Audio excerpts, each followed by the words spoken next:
Hello everyone, welcome to our channel.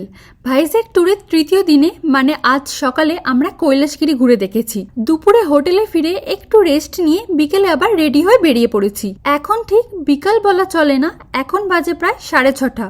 বেলা থাকতে থাকতেই বেরিয়েছি, কিন্তু এখন সন্ধে হয়ে গেছে। আমরা ট্রিনিটি পার্ক বিচের কাছে এসেছি। এখানে একটা টি শপ থেকে দুজনের জন্য লেমন টি অর্ডার করেছি। বাইরেটা দেখো, ঠিক সন্ধ্যা নামার মুহূর্ত। এই দেখো আমাদের লেমন টি।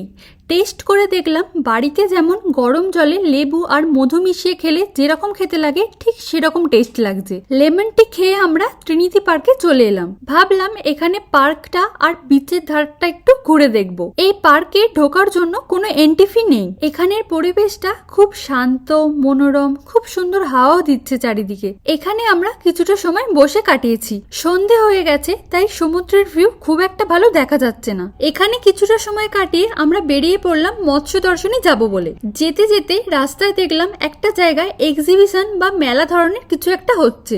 আমার তো মেলায় ঘুরতে খুব ভালো লাগে, তাই আমি বললাম একটু মেলা থেকে ঘুরে আসি, তারপর মৎস্য দর্শনে যাব। দেখো গেটে তামিল নয়তো ওদের তেলুগু ভাষায় লেখা আছে, আমরা তো কিছুই বুঝতে পারলাম না। যাই হোক, মেলার ভিতরে আমরা ঢুকে পড়লাম। দেখো মেলার ভিতরে অনেক দোকান আছে, আমাদের ওখানকার মেলার মতোই। আমি একটা বড় দোকানে ঢুকেছি। এই দোকানটায় অনেক কিছু আছে আর অনেক লোকও আছে এই দোকানটায়। এখানে দেখো অনেক ধরনের হ্যান্ডমেড টিপের পাতা, ক্লিপ, রাবার ব্যান্ড, বাচ্চাদের অনেক ধরনের ক্লিপ, কত ডিজাইনের কানের দুল, তারপর বাড়িতে ব্যবহার করার জিনিসপত্র, রান্নাঘরের কিছু জিনিস, প্রতিদিন ব্যবহার করার জিনিসপত্র, ঘর পরিষ্কার করার কিছু জিনিসপত্র, প্রচুর জিনিস রয়েছে এই দোকানটায়। এত রকম কানের দুল আছে যে আমি কোনটা ছেড়ে কোনটা নেব কিছুই পছন্দ করে উঠতে পারছি না। বাড়ির সবার জন্য এখান থেকে কিছু জিনিস কিনে নিলাম। দেখো এই জিনিসগুলো আমি পছন্দ করে নিয়ে নিয়েছি। এখানে হিসাব করছে যে কত টাকা হয়েছে। এখানে জিনিসপত্রের দামগুলো একটু বেশি। এখানের বিল পেমেন্ট করে দিয়ে অন্য দোকানগুলো ঘুরে দেখতে লাগলাম। জামা কাপড়, বিভিন্ন মশলাপত্র, অনেক ধরনের জুতো, আরো অনেক ধরনের দোকান এখানে আছে। এরপর আমরা একটা বড় খাবারের স্টল দেখে দাঁড়িয়ে পড়লাম। এখানে অনেক ধরনের খাবার আছে, মানে মেলায় যেসব ধরনের খাবার থাকে। এই দেখো মেনুটা কত বড়।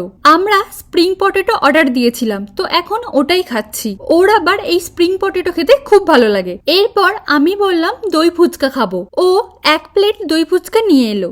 দই ফুচকার টেস্টটা খুব ভালো। এখানে দই ফুচকাটাকে দহি পুরি বলে। খাবারের লিস্টটা দেখাচ্ছি দেখো। এখানে খাবারের দামগুলো মোটামুটি নরমাল, খুব একটা বেশি না। খাবারের বিল পেমেন্ট করে আমরা চলে এলাম মেলার অন্য আরেকটা দিকে। এখানে দেখো কত ধরনের দোলনা আছে। এই বড় গোল দোলনাটায় দেখো আলো দিয়ে সাজিয়েছে, কত সুন্দর লাগছে।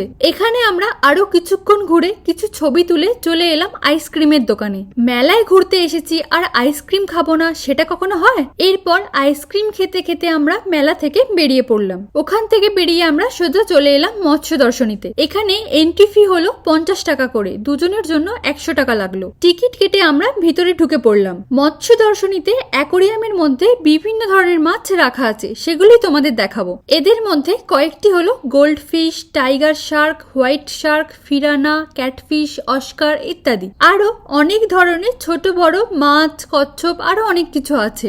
সব মাছেদের নাম আমি মেনশন করলাম না, তো ভিডিওটি তোমরা দেখতে থাকো।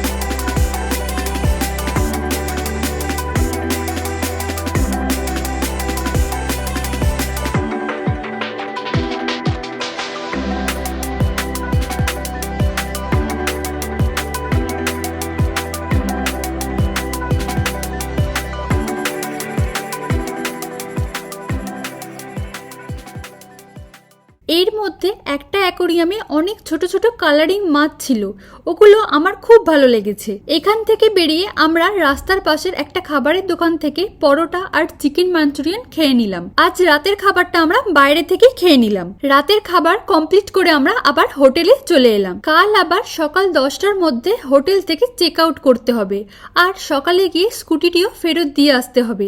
তাই আর বেশি লেট না করে রাত 9:30টার মধ্যেই আমরা হোটেলে চলে এসেছি। আবার ব্যাগপত্র আজ রাতের মধ্যেই ঠিকঠাক করে গুছিয়ে নিতে হবে, কারণ সকালে যদি উঠতে একটু দেরি হয়ে যায় তাহলে আর টাইম পাবো না। ভাইজ্যাক শহর ছেড়ে কাল আমরা আবার বাড়ি ফিরে যাব। তো আজকের মতো এখানেই শেষ করছি। নেক্সট ব্লগ কাল সকাল থেকে স্টার্ট করব। আমরা কিভাবে বাড়ি ফিরলাম, কতটা সময় লাগলো, পরের ভিডিওতে তোমাদের সাথে সবকিছু শেয়ার করব। ভিডিওটি ভালো লাগলে অবশ্যই একটি লাইক করো। আর তোমরাও কখনো ভাইজ্যাকে ঘুরতে এসেছো কিনা আর ভাইজ্যাক শহরটি তোমাদের কেমন লাগলো সেটা কমেন্ট করে জানিও। ভিডিওটি অনেক অনেক শেয়ার করে দিও আর চ্যানেলটিকে সাবস্ক্রাইব করে আমাদের পাশে থেকো। আজকের মতো টাটা।